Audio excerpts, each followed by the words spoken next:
তো হ্যালো বন্ধুরা, আজকে স্টেবিলাইজার তৈরি করা শেষ, একদম গোটাটা ফুলফিল রেডি হয়ে গেছে। তো দেখো কেমন লাগছে।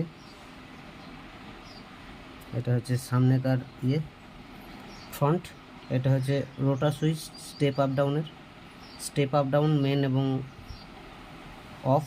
এটা হচ্ছে ভোল্ট মিটারের জন্য, এটা হচ্ছে আউটপুট এমসিবি, এটা হচ্ছে রোটার ভোল্টেজ বাড়ানোর জন্য, এটা হচ্ছে যেটা ইনপুটে ঢুকবে সেই আর কি কতটা ভোল্টেজ আছে সেটা এখানে দেখাবে, তার জন্য এটা লাগানো আছে। এটা কত ভোল্টেজ আছে দেখাবে।